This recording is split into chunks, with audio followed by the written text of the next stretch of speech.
me posting a photo of being on a fancy vacation or have an expensive watch or a private plane, I don't think that that's valuable. I really don't. In a very deep conversation on this, you could say that it's escapism, but it's not high value. It really isn't. As a matter of fact, I think oftentimes it just makes people unhappy. Like when you see somebody on a private plane, you react like, I can't be on a private plane. When you see someone with like their family on a grassy grove and maybe you're in a fight with your spouse right now, you're like my life sucks. And I think that people are not thoughtful in what their content is doing to the other side. People think about, why is this post good for me when they post? I'd rather you take a photo of like baby formula spilled on your notes for work and you talking about like some days you just have to laugh when you're balancing two things. Now you're doing something where you're like head nodding to other moms being like, yo, this shit's hard, right? Versus what I think a lot of people are doing, which is like, this is just gonna get a lot of likes because Oakley looks so cute. Yeah. But like, what is that really doing? I think it's a conversation people need to think about. Attention is the #1 asset. Thank you for being on Commercial Real Estate Secrets. First off, congratulations on Day Trading Attention hitting New York Times bestseller. The book was amazing. It's very well deserved. Thank you so much. Premise: I own a commercial real estate brokerage in Denver. It's called the Warehouse Hotline. We do warehouses in Denver. I have been running your playbook for 7 to 8 years. I'm going to post-produce this whole podcast and give you the proper introduction, do notes on it. But I want to take these 30, 25 minutes to just dive in and extract value. I have 6 questions, 4 minutes for each question. Are you ready? I am. Okay, let's begin. In 2019, you told me to hop on TikTok, and I did. It's paying dividends now, 4 and 5 years later. What should we be doing today that we can expect to pay dividends in 4 and 5 years? That's a great question. So things like TikTok, so the premise of Day Trading Attention, the new book, is there are overpriced and underpriced behaviors in marketing, in everything, in business and life, but there are things that are higher value and there are things that are quote unquote wastes of time or not as good of a deal. I wrote the book right now because there's actually no answer to your question. Meaning, every so often, a platform comes along and it's so big and people don't see it yet. And that's when I scream all over social. And I've done that obviously with, Snapchat and TikTok and YouTube Shorts and many other things. So the answer directly of platform underpriced attention that will pay off in the next 2, 3, 4 years, it's not currently active. What is active is practices within the platforms that can extract more value than the competition. So let me use this analogy because I want everybody to understand. If there's 3 pumpkin pies on the table and there's only 2 of us and both of us want to eat as much pumpkin pie, we're both probably going to get at least 1.5 pies. Maybe one gets 2, maybe one gets 1, but we're going to get pie, right? That's what happens when a platform's underpriced. That was TikTok. Right now what's happening is there's 18 people in a room and there's 12 pies. And by the way, if you're the most clever of those 18 people, if you know the best moves, there's no reason you can't leave with 4 of the 18 pies or a 1/4 of 1 pie. That's the analogy. Right now we're at a place where everybody has to be better at the content they make. For you, for example, what I would be going ham on, if I bought your company and we became a piece of it, we became partners, and today's day 1. We just closed the deal. It's the Monday. Here it is, Monday, June 3rd. We just became partners. You made me a nice cup of coffee as I walked in. You said, all right, partner, you're Gary fucking V. Let's explode this business. What are we doing? I would say the first thing we're doing is we're creating a doubling down on the podcast because it's our point of entry to make content. But we are obsessed with LinkedIn, obsessed. And we're obsessed with LinkedIn ads because not only can we make content, but once the content does well organically, we can run ads against it towards the kind of people we want to attract, whether it's looking for supply, the deals. Does your family own a warehouse in Denver? Or filling it, right, the demand? are you looking for a warehouse in Denver to expand your business? So I would say LinkedIn, and believe it or not, YouTube Shorts is very interesting to me because YouTube's the second biggest search engine in the world behind Google.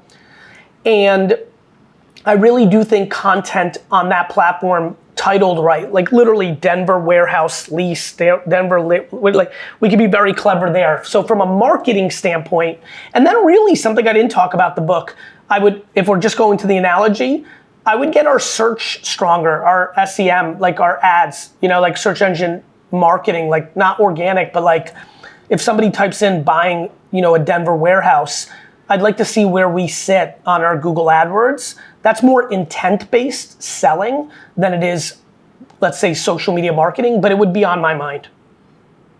You told us to hop onto Google AdWords, 5-10 years ago, and we have just dominated as a result. So thank you. And Aviva, I want to jump in on that because I want everybody to hear this. I work out every day now. I got a lot 10 years ago is when I started. 5 years in, I was so much stronger. It was like profound. I was like, oh my God, I'm so strong. What I do today versus even 24 months ago blows my mind on curls, on benching. And so when I hear you crushing on AdWords, I want to remind you that there's a bigger delta than you even can comprehend.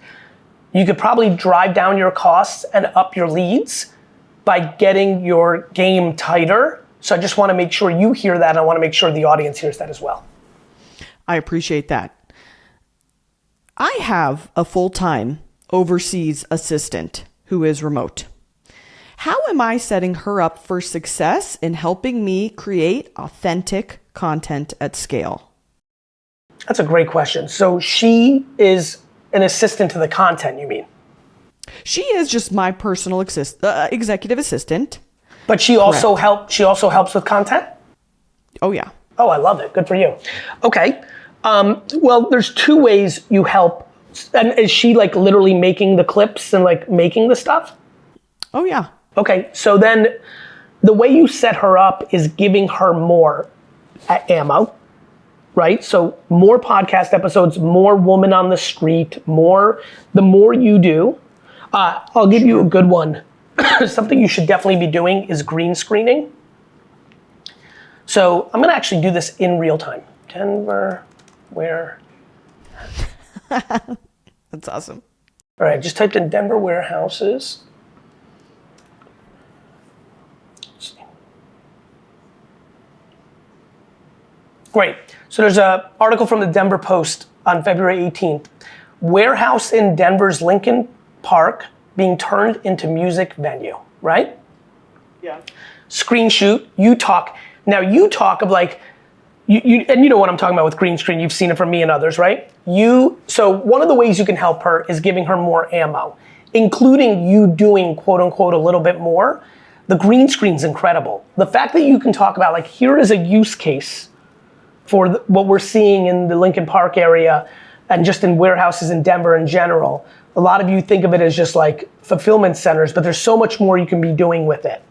So I like that because really on that, you're putting her on 3.5 base. Once you do that video, she just needs to clean it up a little bit, potentially maybe thumbnail, helping you with copy, but you've put her on 3.5 base, which is much further along than if you just give her the raw footage of this and say, go.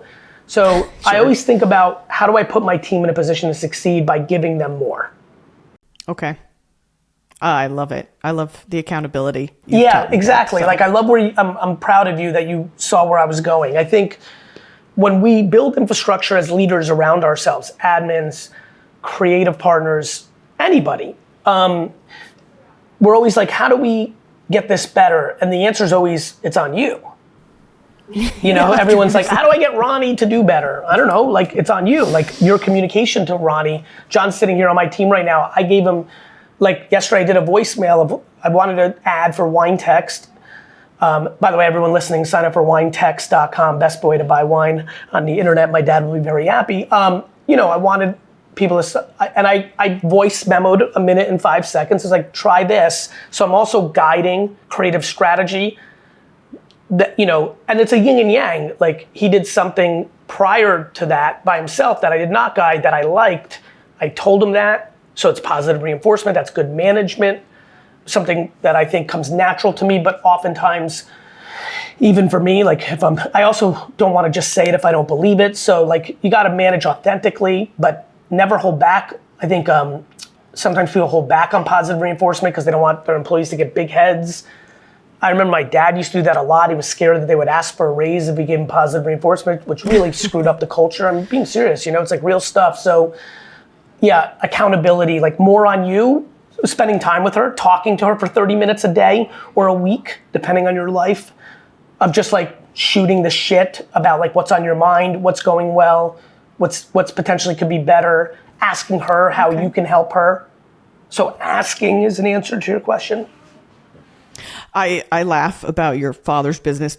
My family business, my grandfather was from the Soviet Union, family business. So I laugh because it's just, there are a lot of parallels, and I've learned a lot from you about that. So let me ask you, we have a podcast, Commercial Real Estate Secrets, and I've got a list of my top 100, 200 prospects. How am I engaging my prospects on the podcast in a jab, jab, jab, left hook, right hook, fashion? No, ironically, Day Trading Tensions' original title was jab, jab, jab, left hook. One more time, Eva, I want to make sure I really understood that. I have the podcast. I have my top 200 prospects. I find it awkward to be like, hey, be on my show and convey that eventually we would like to work with you in your warehouse in Denver. How am I giving them the jab, jab, jab, right hook? I love this question so much. It's okay that you would like to do business with them, but don't put them on your podcast with the expectation that that's what they owe you. Okay. Give without expectation, but understand the serendipity may work itself out. That's the key. The reason I wrote jab, jab, jab, right hook, the premise for everyone who's listening is everyone on social was struggling because they just wanted things. They were selling the whole time. And so I was like, give, and then ask, and don't mix your give and your ask. So what you asked there was, hey, Gary, it feels a little bit yucky, or I don't know how to make this work for my stomach.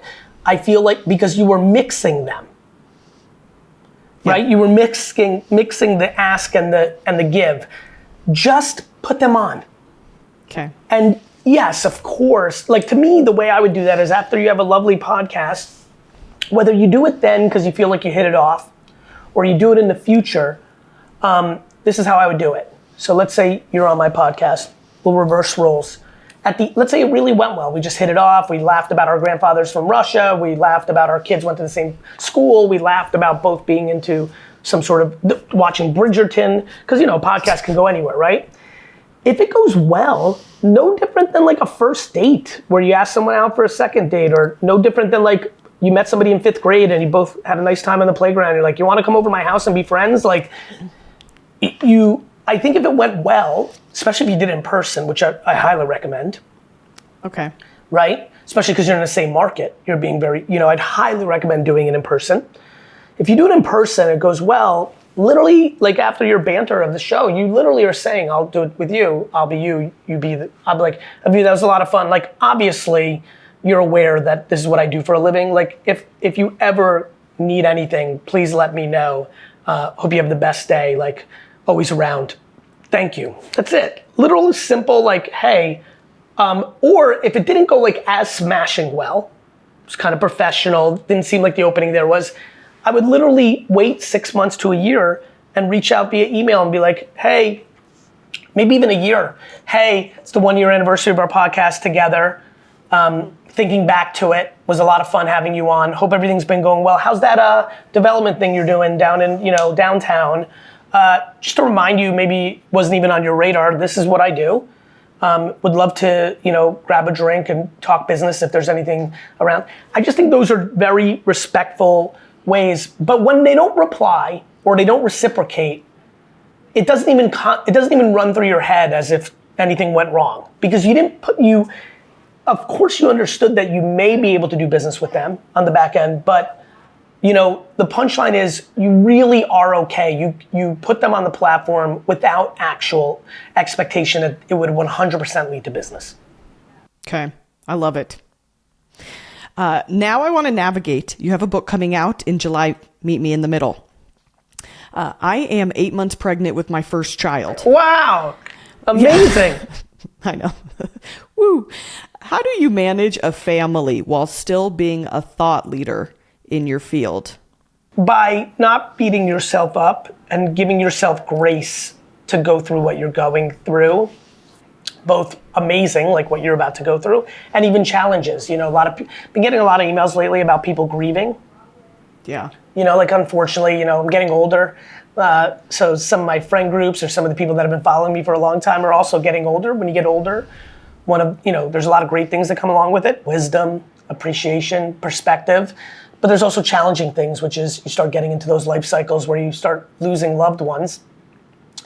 And my answer has been give yourself grace. Somebody the other day was like, how do I keep crushing my business? It's been doubling year over year, but he lost his mom and dad in a 6-month period for separate reasons. I just said, brother, it's okay if you don't. You might be cliche and lean into your work and you might triple, but it's not sustainable and you're gonna have to get that pain out at some point. So I would say to you, if you first child, being the mother, fathers have different variables than mothers. This child's in you. I always tell all my buddies who struggle that their kids like the mom more than them, I'm like, bro, they were in them. I'm like, there's only so much we can do as dads. They're like we're in them, physically in them. I always find that fascinating. Of course, there's a different thing with your mom. You grew in there. For me, I look at it as, if we're best friends since grammar school and we're just talking on the phone, I'm saying to you hey, Veev, just fucking enjoy this first year. You're gonna have first of all, you have no idea how you're gonna feel, right? There's all that stuff, right? Is it easy? Is it hard? Postpartum this, support from others, there's just it's real life. Sure. It's real life. I think giving yourself grace that this next year, who knows what it's gonna be, but I want to be 70 and look back at that I gave it my all for the child more so than the business. But don't also, if on the second day of the child's life, if you're excited to grab your phone and email a client, you're not a horrible mother. You're a human being that is lucky that they're passionate about what they want to do, and balance comes in all sorts of shapes and sizes. So my answer to you is give yourself grace. Okay. Yeah. Meet me in the middle. That's, I'm very excited to read the book because you're very sweet. I have a feeling you're going to bring light to all ages with this one. Yeah, the VeeFriends thing is, for everyone's listening, I have this Pokemon meets Sesame Street IP called VeeFriends, and it's a real fun mission. You're right.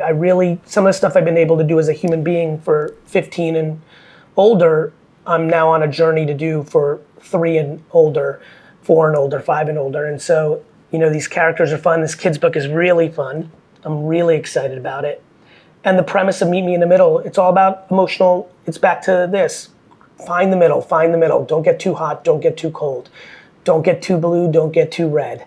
Find the middle. Patient pig and eager eagle is the story. And, patience is remarkable, but complacency is not.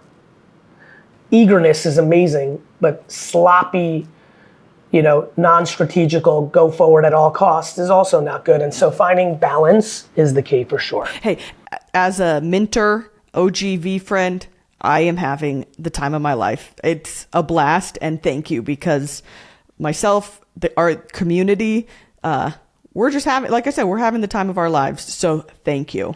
And I'm excited to push it on to the next generation, and Oakley's going to be an oak monster for Halloween until she has an idea of anything else. So thank you. Thank you. All right. My last question.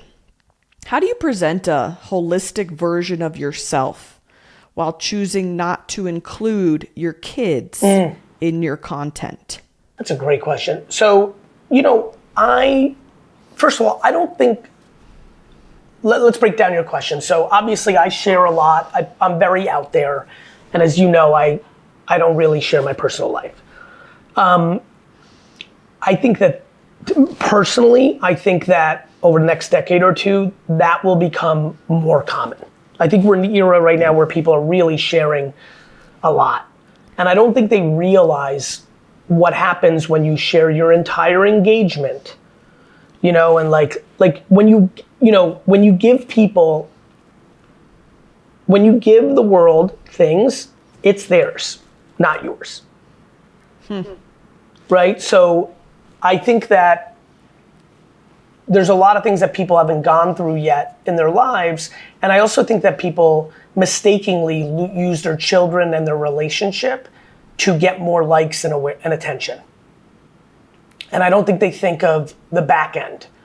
You know, and I hear this from friends now, because I've been talking about this for a long time, and I've got some friends now who are like, wait a minute, like I'm getting stopped by people in the street that are saying hello to my 5-year-old child, and it's a little creepy and a little weird, and definitely the kid is starting to react. And I'm like, yeah, this is what I was talking about. Like, you can't be mad at them. You're blasting out unlimited content of little Connor, and that becomes interesting to people, and they want to say what's up to little Connor.